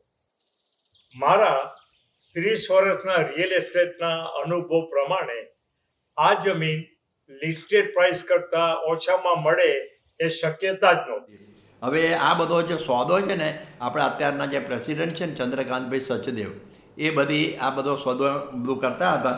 અને સ્વામી એમને એક વખત કહ્યું કે જો આપણે જ્યારે ઓફર મૂકીએ ને, બહુ ઓછામાં ઓછી કિંમતની ઓફર મૂકવાની, જેટલી બને એટલી ઓછી કિંમતની ઓફર મૂકવાની. અને કોણ જાણે એમ મૂકી, બધાને ખબર હતી કે આ પાસ થાય જ નહીં કોઈ દાડો, એટલે આ ભૂલી જવાનું મંદિર. પણ કોણ જાણે એવી રીતનું થયું કે એમાં એ જ રકમમાં જ મંદિરની જગ્યા મળી ગઈ. અને એ વખતે ટોરન્ટોના જમીન માર્કેટની અંદર આવું બધું કહેવામાં આવ્યું કે ડીલ ઓફ ધ સેન્ચુરી. આના જેવો ડીલ કોઈ દિવસ કોઈ જગ્યાએ આ સેન્ચુરીમાં થયું નથી. એવું અદ્ભુત કાર્ય ત્યાં આગળ થયેલું.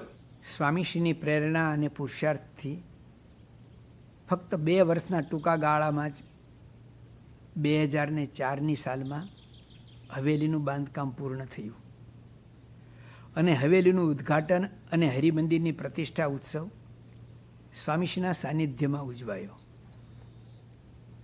ભારતની બહાર સૌ પ્રથમ વખત નીલકંઠ વર્ણીની અભિષેક મૂર્તિ સ્વામીશ્રીએ ટોરોન્ટોમાં પ્રતિષ્ઠિત કરી, જે સમગ્ર BAPS પરિવાર માટે એક ઐતિહાસિક પ્રસંગ બની રહ્યો. એ વખતે પૈસાની ભારે ખેંચ, સત્સંગ સમુદાય પણ સાવ નાનો, કાર્યકર્તાઓ પણ ખૂબ ઓછા, તેમાં વળી આટલી મોટી વિશાળ હવેલીની ભેટ મળી ગઈ. એટલે તેથી તાત્કાલિક મંદિર બાંધવાનો વિચાર તો કોને આવે, અને જરૂર પણ શી. 2004માં પૂજ્ય સ્વામીશ્રી આવ્યા, અને એ વખતે પણ એ રીતે હવેલીનું આપણે ઓફિશિયલી આપણે લોકાર્પણ કર્યું. હવે અમારા મનની પરિસ્થિતિ હું તમને વર્ણન કરું. આ હવેલી કરી છે, હરિભક્તો ઓછા છે, એટલે આપણે લગભગ 10 વર્ષ સુધી આમાં બેસીને ભગવાન ભજવાના, અને એ સિવાય બીજો વિચાર ન કરવો. એટલે અમે મનોમન તો અમારે નક્કી જ હતું. એટલે મંદિર જેવો શબ્દ કે મંદિરનો વિચાર અમે ક્યારેય એ રીતે અમારા મગજમાં હતો જ નહીં. જુલાઈ 17, 2004ના રોજ અમારા ટ્રસ્ટી બોર્ડની સ્વામીશ્રી સાથે મિટિંગ હતી. મિટિંગની કાર્યવાહી પૂરી થઈ ત્યારે સ્વામીશ્રીએ ટોરોન્ટોના મંદિર વિશે વાત કરી. સ્વામીશ્રીએ ઈચ્છા વ્યક્ત કરી કે જેવી રીતના સત્સંગનો વિકાસ થઈ રહ્યો છે, એવી રીતના અહીંયા આગળ શિખરબદ્ધ મંદિર કરવાની જરૂર છે. અમને ટ્રસ્ટી બોર્ડને આજ્ઞા કરી કે તમે આના વિશેષ વિચાર કરો, પછી કેનેડાના ટ્રસ્ટી બોર્ડ સાથે મળો, અને સાંજને આપણે બંને બોર્ડને મળીએ અને પછી નિર્ણય લઈએ.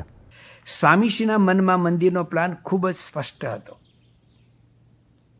2004ના તેઓના વિચરણના અંતિમ દિવસે બધાના આશ્ચર્ય વચ્ચે સ્વામીશ્રીએ જ્યાં શિખરબદ્ધ મંદિરનો શિલાન્યાસ વિધિ થયો હતો તે સ્થળે જઈ પૂજન વિધિનું સરપ્રાઇઝ આયોજન કરાયું, અને ઝડપથી મંદિરનું બાંધકામ પૂર્ણ કરવા માટે સંત કાર્યકર્તાઓને સ્પષ્ટ આદેશ આપ્યો.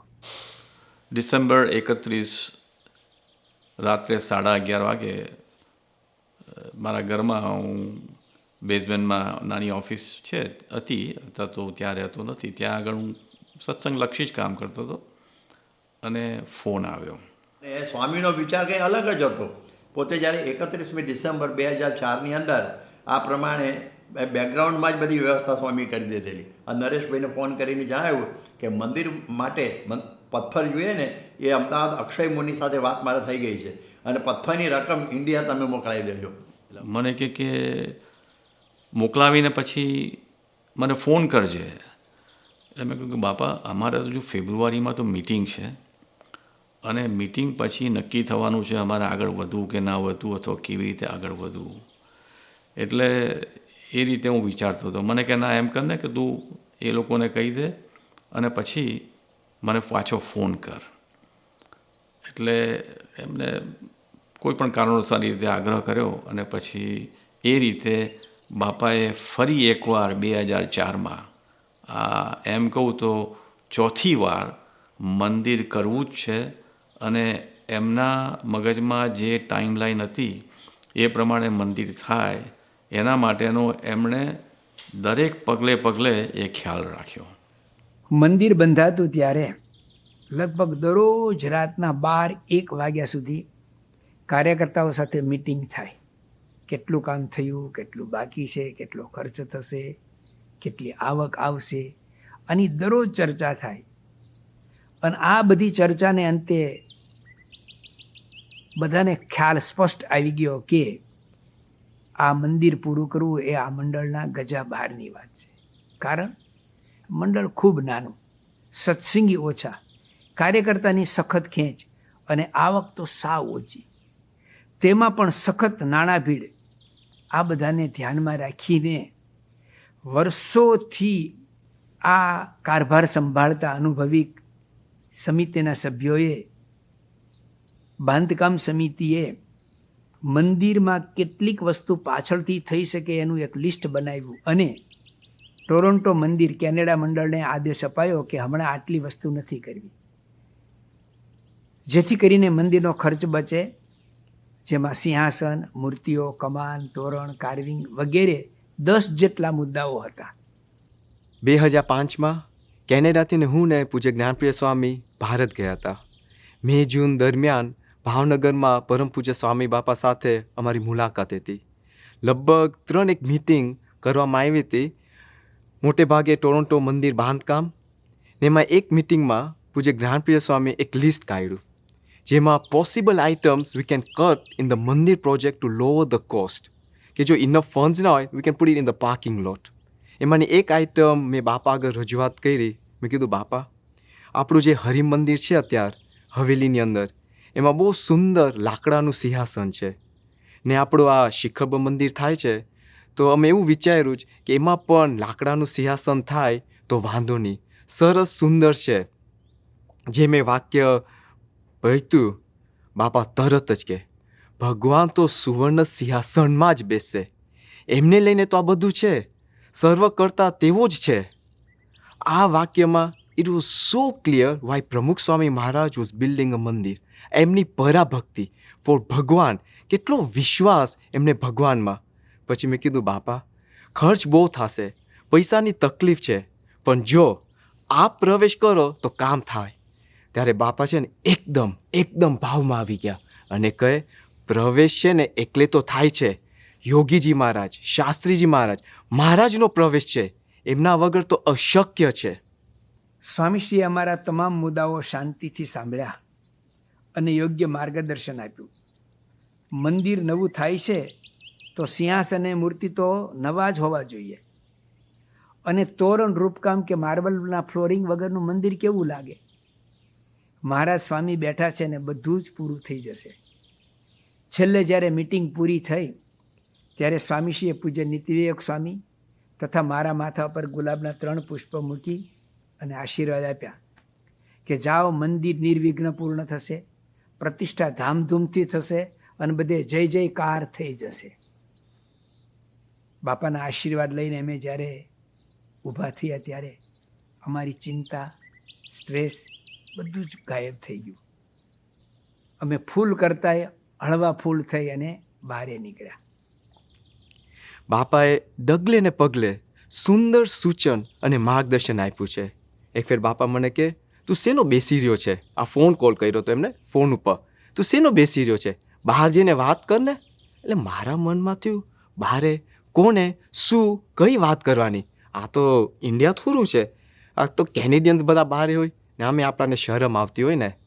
પછી જ્ઞાનપ્રિય સ્વામીએ કીધું, જો બાપાના વચન છે એમાં પાવર હોય છે, ને ખરેખર અમે જ્યાં વાત કરી ત્યાં ભગવાન ભળ્યા, કામ થવા માંડ્યું.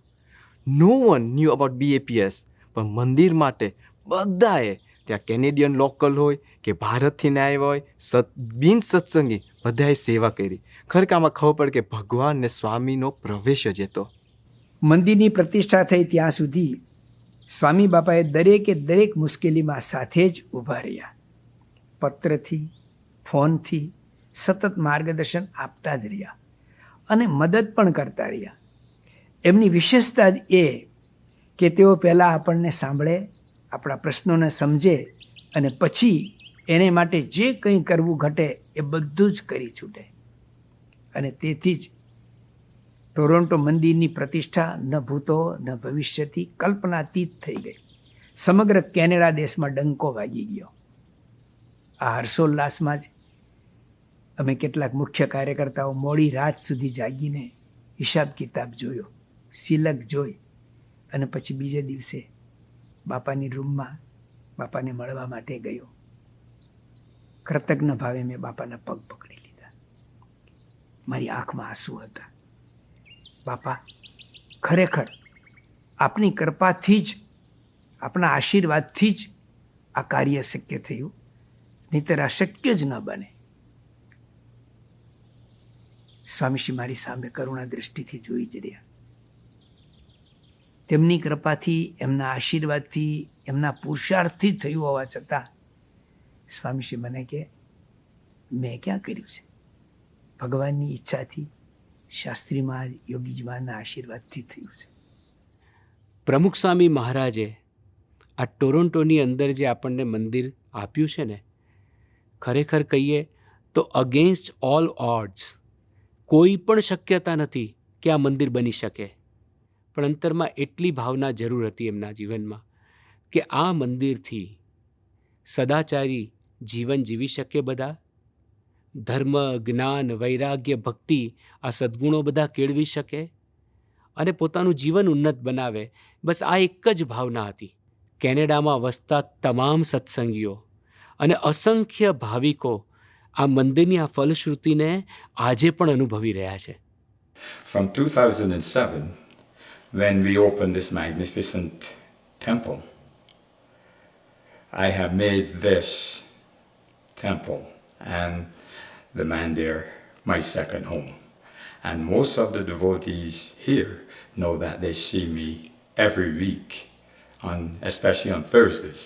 Before I retired from the fire department, I would take time and come to the temple, 11:15 until about 12. And that basically was something that I look forward to. I would stay for the arti and meditation. So the day that I did not go to the temple, or any time that I didn't get to the temple, I felt empty. I figured I didn't get that fulfillment that I so much look forward to. મારા જીવનનો વિચાર કરું છું ત્યારે મને લાગે છે કે કોઈને મારું ભલું કરવું હોય તો પણ મારું ભલું ના કરી શકે એવા મારા ખરાબ સ્વભાવ હતા. પણ આ મંદિરના લીધે હું એક સારો પતિ બની શક્યો, એક સારો પિતા બની શક્યો અને સૌથી વધારે કે એક સારો માણસ બનવાની મને પ્રેરણા મળી. I enjoyed attending many festivals in the mandir and participating in the rituals such as Arti, Abhishek, and so forth, because of how I was inspired and I felt that I wanted to paint a portrait of Pramukh Swami Maharaj. Toronto મંદિર પ્રતિષ્ઠા વખતે પ્રમુખ સ્વામી મહારાજના દર્શન કરેલા. તે વખતે ખાસ સત્સંગ નહીં, તેથી નોનવેજ ખાવું, દારૂ પીવો એ મારા જીવનમાં સામાન્ય બાબત હતી અને સ્વભાવ પણ થોડો ઘણો ગુસ્સાવાળો હતો. 2007માં BAPSના કાર્યકર કમલેશભાઈ પારેખ સાથે પરિચય થયો. એમના કહેવાથી પરાસભા તથા રવિસભા ભરવાની શરૂઆત કરી. મંદિરના વાતાવરણમાં સંતોની કથા, શિબિર અને કાર્યકરોના જીવનમાંથી પ્રેરણા મળતી ગઈ. માંસાહાર અને દારૂ ક્યારે છૂટી ગયા એની ખબર જ ના પડી અને ગુસ્સાવાળો સ્વભાવ પણ શાંત પડી ગયો. પ્રમુખ સ્વામી મહારાજ BAPS એક પરિવાર એ સૂત્ર ઘણીવાર બોલાવતા અને એનો અનુભવ પણ અહીંયા આપણને થાય છે કે આખા કેનેડાની અંદર વસતા તમામ પરિવારોની અંદર આ એક ભાવના એક પ્રગટ થઈ છે કે એક પરિવાર છે અને બધા એકમેક થઈને સેવામાં જોડાયા છે, એનો પણ અનુભવ થાય છે. Imagine a young child going into grade 7 and he hears that his mother is diagnosed with 4-stage cancer. This is the position that I was in. I learned that sooner or later I wasn't going to have my mother in my life. But I knew that I had Mandir. Mandir had taught me the values of satsang, the knowledge to know to be strong, especially in these kind of circumstances. It wasn't seeing my mother going through cancer or going through chemotherapy that really put me down, but it was me. I felt almost alone. I felt that I was the only one going through this, even though I had my family with me. But that's where Mandir stepped in. It provided me with that family and that community. It wasn't just 4 people. It wasn't just me, my brother, and my ba and dada. It wasn't just 4, but 400. Thinking back to it, actually, it was almost 4,000. The satsang community was always there for me. ખરેખરી ફળશ્રુતિ તો એ છે કે આ એક મંદિર અહીંયા બંધાયું, પણ અહીંયાથી જે સત્સંગ પ્રવૃત્તિઓ બધી ચાલુ થઈ તો આખા કેનેડાની અંદર અત્યારે 10 પ્રોવિન્સ જે છે એમાં બ્રિટિશ કોલંબિયાથી લઈ અને છેક ન્યૂ ફાઉન્ડલેન્ડ સુધી ખૂબ સત્સંગ વિસ્તર્યો છે. ઠેર ઠેર મંદિરો પણ થવા લાગ્યા છે. મને યાદ છે પ્રમુખ સાંઈ મહારાજે પોતે, અમે જ્યારે 2014માં રોબિન્સવિલ હતા બાપા જોડે, ત્યારે 12મી ઓગસ્ટના દિવસે ત્યાં અમે સંતો ત્યાંથી અહીંયા પાછા આવતા હતા કેનેડા. એ વખતે બાપા આગળ આશીર્વાદ લીધા હતા અને ત્યારે સ્કાર્બરો મંદિરની પ્રતિષ્ઠા હતી એના આશીર્વાદ લીધા, અને સાથે સાથે અહીંયા બીજા મંદિરો થાય એના માટે પણ વાત કરી તો બાપાએ આશીર્વાદ આપ્યા કે આશીર્વાદ છે, બધા મંદિરો થઈ જશે. અને અત્યારે બાપાના શતાબ્દી વર્ષ નિમિત્ત સુધીમાં 11 મંદિરો આ કેનેડા ખાતે આપણને પ્રાપ્ત થશે. તો ખરેખર બાપાએ આ એક મંદિર બાંધી સત્સંગનું જે બીજ અહીંયા રોપ્યું ને, એ બીજ આજે વટવૃક્ષ બનીને વિસ્તર્યું છે. અને ખાતરી છે કે આ આવનારી પેઢીઓ જે છે ને, આ વટવૃક્ષમાંથી જે ફળ જે છે એને હજારો વર્ષ સુધી પ્રાપ્ત કરતા જ રહેશે. મહંત સ્વામી મહારાજ, સ્વામી બાપાએ અથાગ પુરુષાર્થ કરી આ મંદિરનું નિર્માણ કર્યું. એની પાછળ તેઓનો કયો વિચાર હતો? આ મંદિરો હોય, મંદિરો લાખો વર્ષ ચાલશે અને મંદિર દ્વારા નાના મોટા ભાઈ બધાને સંસ્કાર મળશે. કારણ કે સહેજે મંદિરમાં આવે એટલે એની સારી ભાવના થાય, ઉત્તમ ભાવના થાય.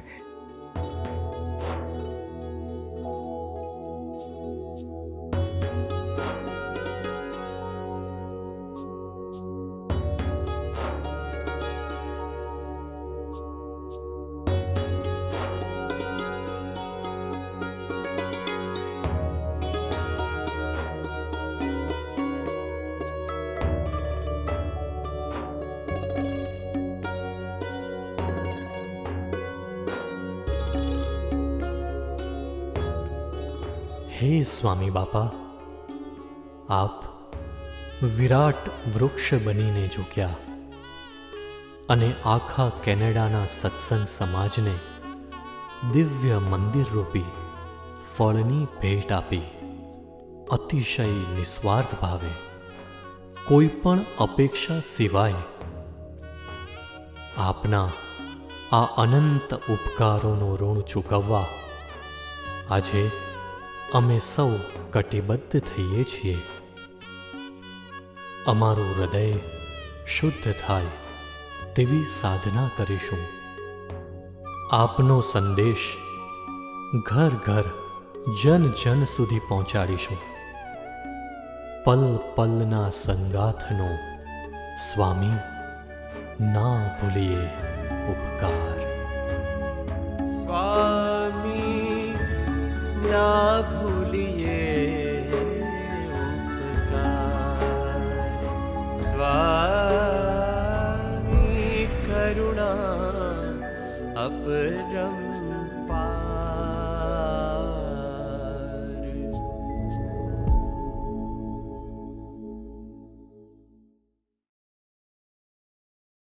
Pramukh Swami Maharaj blessed the country of Canada through his selfless compassion. We will never forget that each and every one of his actions was for the benefit of others. Swami Shri's compassion touched Canadians in countless ways. Vicharya Ananta Apar. Swami Shri's endless vichran in Canada. Just as a river descends from the mountains to replenish the whole land, Swami Shri manifested from Akshardham and traveled to many places in Canada for the benefit of devotees. Varasya Anaradhar. overflowing love. Even stronger than the rush of water in the Niagara Falls, Swami Shri's overflowing love touched all and gave many the inspiration to imbibe the values of satsang in their lives and feel forever fulfilled. And finally, Na Bhuliye Upkar, Swami Shri's unforgettable gift to all Canadians. Like a tree that gives its all for the benefit of others, Swami Shri is the sole inspirer of the BAPS Shri Swaminarayan Mandir in Toronto, a gift which continues to give to this day. When describing this endless karuna of Pramukh Swami Maharaj, words do not suffice. To truly understand the essence of this divine karuna, we must go to someone who has complete oneness with Pramukh Swami Maharaj. Let us hear from Param Pujya Mahant Swami Maharaj, who can explain to us the true nature of Pramukh Swami Maharaj's karuna. સાક્ષાત મહારાજ સ્વામીના ધારક સંત અખંડ વિચરણ કરતા અને એને મહારાજ સ્વામીને ધારવું એટલે કેટલી મોટી વાત છે. જે આપણી ઉપાસનાની વાત એ અખંડ ધારી હતા. જે એવા સંત આપણે કેન્દ્ર મને ફર્યા. સ્વામી બાપાને પોતાને એવું નહોતું કે પણ સ્વામી બાપા ભેગા ઠાકોરજી હતા. તો ઠાકોરજી ફરે છે, ઠાકોરજીને બધે લાભ આપે છે. એ પોતે વિચરણ કરે છે, પોતાના પદાર્થ પદ રજ બધે પ્રસાદ એ કોઈ ભાવના નથી, લેટ માત્ર ભાવ નથી. પણ પોતે ઠાકોરજી હતા, ઠાકોરજી જ બધું કરે છે એ ભાવના હતી. સાંઈ બાપાને એમનો વેગ, એમનું બધું એને લીધે કાંઈ ખબર પડતી નથી. એમને પોતાને ખબર પડે નહીં કે દેહમાં શું થાય છે. એવા ઘણા પ્રસંગો છે એ સ્વામી પોતાના દેહની જરાય પરવા કરી નથી. પણ એમને વેગ, એમની ત્વરા, જે સત્સંગ કરાવવાનું, હરિભક્તો પર હેત કરવાનું, એને લીધે સ્વામી બાપાને પોતાના દેહની જરાય ખબર પડી નહીં. ટૂંકમાં વર્તન વિનાની વાતો કાંઈ અસર ન કરે, અને થોડીક વાર અસર કરે, પણ જ્યારે ખબર પડે કે આ તો આમનું તો વર્તન છે જ નહીં, એટલે બીજો ઉડતો અભાવ આવે. પણ સ્વામીનું વર્તન શુદ્ધ, પારદર્શક, અને જેવું બહાર એવું અંદર, ખૂણે ખાંચરે બધે વર્તન. એટલે આપણે બે જણ છીએ એટલે જુદું વર્તન અને બહાર દેખાવ જુદું વર્તન એવું નહીં. સ્વામી 24 કલાક અખંડ એક ધારા વર્તન. એને મહારાજ સ્વામીને જવાબ આપવાનું. મહારાજ સ્વામી એમના ઈષ્ટદેવ છે, એમને જે ન ગમે એ ન જ કરે. તો મહારાજ સ્વામી બાપાને અરે એવું મનમાં રહેતું. તે અખંડ 24 કલાક સારધાર ગમે ત્યાં ખૂણે ખાંચરે આકાશ પાતાળ બધે એક સરખું વર્તન રહેતું. અને એમ એક સરખું વર્તન રહે મહારાજ સ્વામી અખંડ બિરાજે, આવા પાત્રમાં જ બિરાજે. તો જો એટલે આ વર્તનની વાત તો બહુ જુદી છે. વર્તન બધું જ થાય છે. અને આપણે પણ જો વર્તીએ નહીં તો એટલી ખામી કહેવાય કે કરુણા તો એ જ આપણા પર જે આદર્શ હોય એને પામવા માટે મૂર્તિમાન વિચારતા. એટલે એમણે સામે મોડલ જોઈને આપણે બધા